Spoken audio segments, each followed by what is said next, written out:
आप सभी को फिर से एक बार स्वागत है इस वीआरसी के चैनल पर।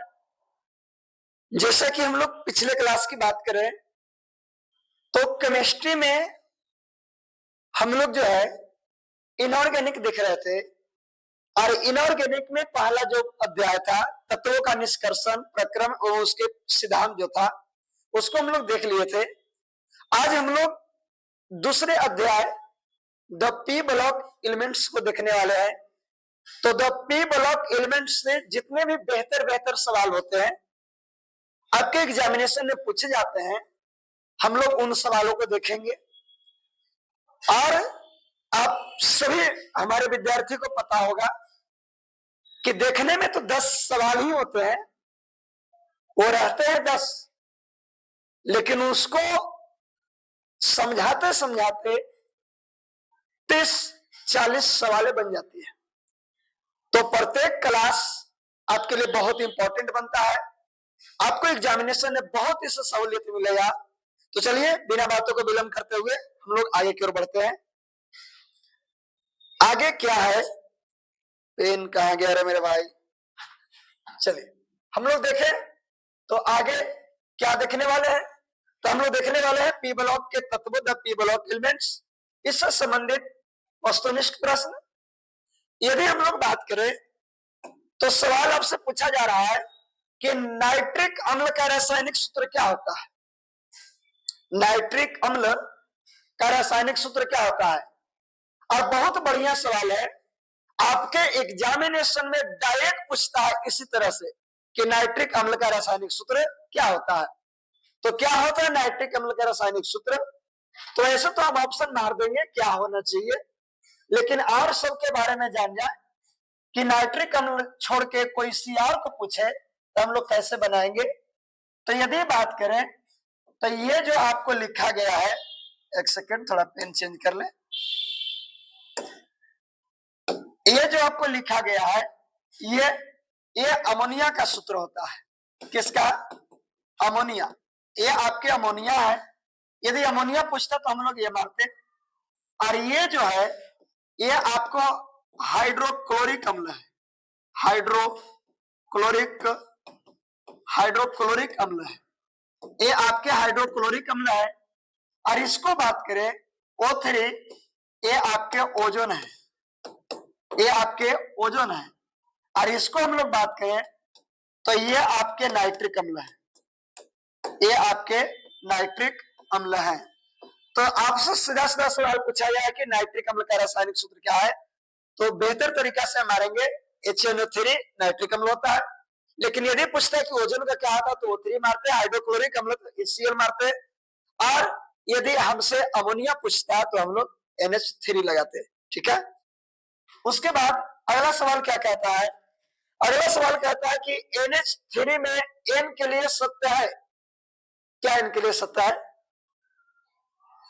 तो ऑप्शन में दिया गया परसंकरण और उसके संरचना। तो परसंकरण और संरचना पूछा गया है। तो यदि हम लोग चर्चा करें तो NH3 में नाइट्रोजन का जो हाइब्रिडाइजेशन होता है परसंकरण, जिसको इंग्लिश में हम लोग हाइब्रिडाइजेशन कहते हैं। हाइब्रिडाइजेशन इंग्लिश में इसको हम लोग हाइब्रिडाइजेशन कहते हैं। NH3 में नाइट्रोजन का हाइब्रिडाइजेशन जो है वो sp3 होता है। और यदि संरचना की बात करें तो सारे संरचनाओं में एक ही ऑप्शन है। इसका मतलब है कि जब ये हुआ तो यही आपका ऑप्शन ठीक है, टेट्राहाइड्रल। सब में तो टेट्राहाइड्रल ही है, तो बिल्कुल आप मारेंगे डी। NH3 में मतलब अमोनिया में नाइट्रोजन का हाइब्रिडाइजेशन sp3 होता है। बिल्कुल एकदम कपार में लोड रखना, आपसे एग्जामिनेशन में डायरेक्ट पूछ दिए जाते हैं। उसके बाद आगे की सवाल करें तो लिख रहा है कि अमोनिया बनाने की औद्योगिक विधि क्या है। अमोनिया बनाने की औद्योगिक विधि क्या है। तो बिल्कुल आप सही समझ रहे हैं, अमोनिया बनाने का औद्योगिक विधि हेबर है, जिसको हेबर विधि द्वारा अमोनिया को बड़े पैमाने पर बनाए जाते हैं। तो अमोनिया को बड़े पैमाने पर हेबर विधि द्वारा बनाए जाते हैं। अमोनिया को बड़े पैमाने पर हेबर विधि द्वारा बनाए जाते हैं। तो याद रखना, अमोनिया को बड़े पैमाने पर हेबर विधि द्वारा बनाए जाते हैं। लेकिन और सबसे ऑप्शनों को क्या किया जाए, तो ये जो है ओस्टवाल्ड प्रक्रम, ये नाइट्रिक अम्ल बनाने की विधि है। नाइट्रिक अम्ल हम लोग इसी द्वारा बनाते हैं। और ये जो संस्पर्क विधि लिखा हुआ है, इसके द्वारा हम लोग सल्फ्यूरिक अम्ल बनाते हैं, H2SO4, जिसे गंधकाम्ल के नाम से भी जानते हैं। गंधकाम्ल, या इसी को हम लोग सल्फ्यूरिक अम्ल कहते हैं, सल्फ्यूरिक अम्ल। तो सल्फ्यूरिक अम्ल H2SO4 बनाने की विधि को संस्पर्क विधि कहते हैं, अमोनिया बनाने की विधि को ओस्टवाल्ड विधि कहते हैं, और सभी नाइट्रिक अम्ल बनाने को ओस्टवाल्ड विधि कहते हैं, और अमोनिया बनाने की विधि को एवर विधि कहते हैं। और डेकॉन विधि जो है ना, एक क्लोरीन बनाने की विधि है। बड़े पैमाने पर क्लोरीन बनाने की औद्योगिक विधि जो है वो आपका डेकॉन है। उसके बाद आगे चर्चा करें, HNO3 में N के लिए सत्य है। HNO3 में मतलब नाइट्रिक अम्ल में नाइट्रोजन के लिए सत्य है, इसमें हाइब्रिडाइजेशन पूछ रहा है। तो HNO3 में नाइट्रोजन का हाइब्रिडाइजेशन sp2 होता है, एकदम कपार में सेट रखना है। HNO3 में नाइट्रोजन का हाइब्रिडाइजेशन sp2 होता है। उसके बाद pH3 में P के लिए सत्य है, pH3 में P के लिए सत्य है, इसका हाइब्रिडाइजेशन sp3 होता है। उसके बाद PCl5 में P का, वाह बहुत इंपॉर्टेंट सवाल है, आपके एग्जामिनेशन में हाइड्रोजन 4 मारने वाले सवाल है। पेंटा फास्फोरस पेंटाक्लोराइड में P के लिए सत्य है, तो इसमें इसका हाइब्रिडाइजेशन sp3d होता है, sp3d एकदम कपार में लोड रखना। PCl5 में P का हाइब्रिडाइजेशन जो है आपका sp3d होता है। उसके बाद H2SO4 में S के लिए क्या सही है, तो S के लिए sp3 होता है, S के लिए sp3 होता है।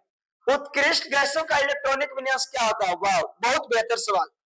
उत्कृष्ट गैसें किसको कहते हैं, तो आपके ग्रुप 18 में जो पढ़ा हुआ है, ग्रुप 18 में उन सभी गैसों को उत्कृष्ट गैस कहते हैं, जिसमें helium, neon, argon, krypton, xenon, radon, ये आपका जो है उत्कृष्ट गैस कहलाती है।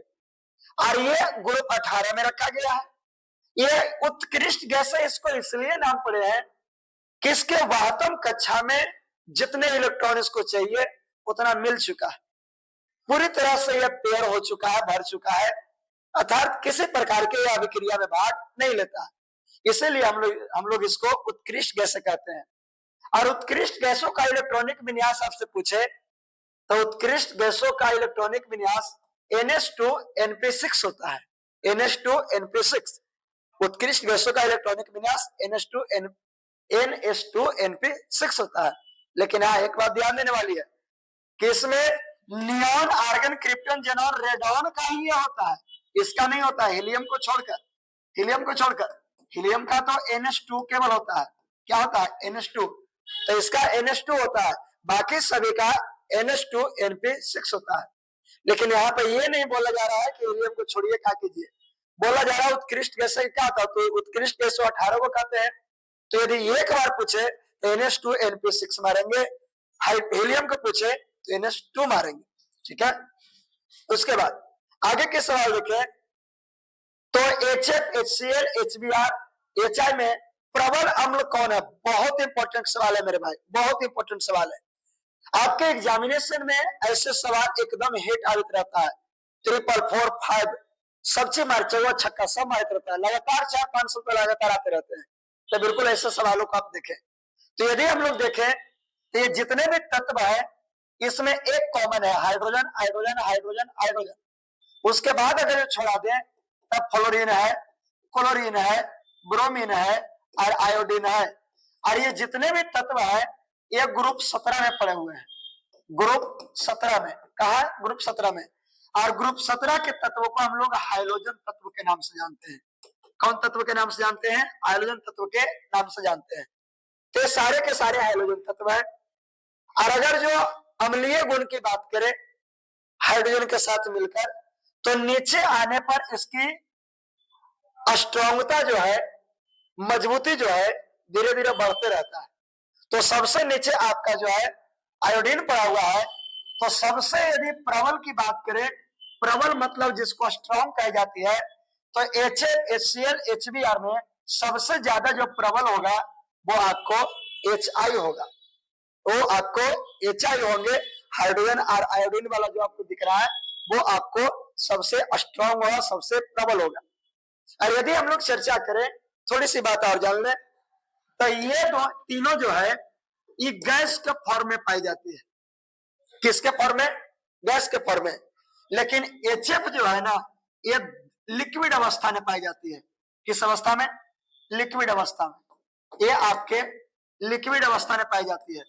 ये लिक्विड अवस्था में क्यों पाई जाती है? आपके एग्जामिनेशन में कई बार पूछ लेते हैं कि HF लिक्विड अवस्था में क्यों पाए जाते हैं। तो इसलिए पाया जाता है कि इसमें अंतराण्विक बल के रूप में हाइड्रोजन बॉन्ड जुटा रहता है। इसमें अंतराण्विक बल के रूप में हाइड्रोजन बॉन्ड से जुटा रहता है। अंतराण्विक बल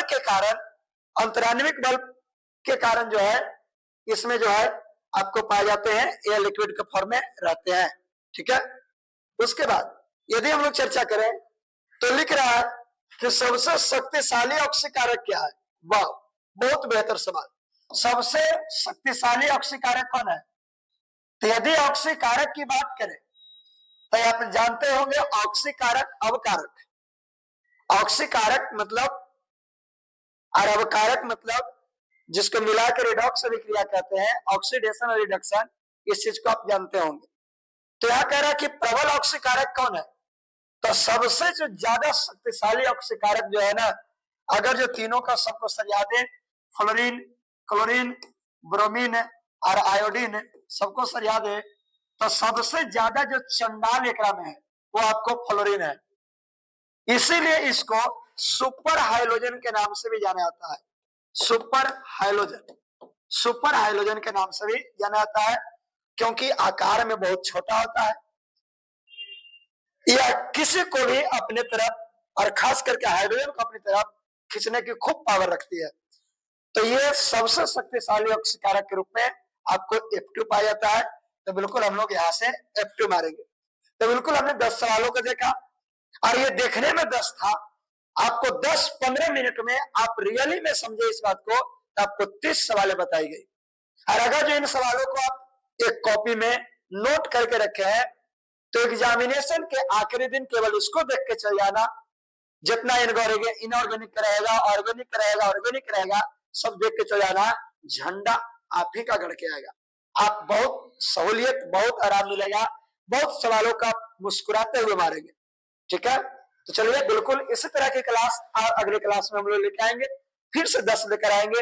इसी तरह से 10 करते करते करते करते अभी तक यदि बात किया जाए तो लगभग हमने 100 सवालों का अध्ययन कर चुके हैं।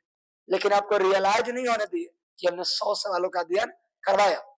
सभी को जोड़ दिया तो 100 सवाल हो गए हैं, और 100 सवाल हमने करवाया। बताते बताते प्रत्येक सवाल को 3 ऑप्शन होते हैं, तो 3-4 सब बता देते हैं। तो उसको मिलाकर लगभग 400 सवालों का आपने बनाया।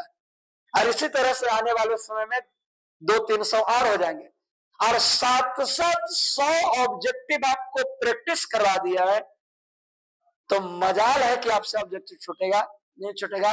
आप एकदम अपना पिलर गाड़ के आएंगे, बहुत बेहतर आपका अंक आएगा। तो बिल्कुल आपने देखा, इसमें जो भी मेरे नए मित्र, नए भाई, नए दोस्त हैं, वो चैनल को सब्सक्राइब करके रखें, ताकि आने वाले हर एक क्लास का नोटिफिकेशन आपके पास जा सके। तो बिल्कुल एक बार लाइक शेयर कर दो, ताकि आपका मेहनत आपके लिए हम और दोगुना कर सके। चलिए, आज फिर इसको इतना ही छोड़ते हैं। सभी को कीमती समय VRC के चैनल पर देने के लिए धन्यवाद। Thank you.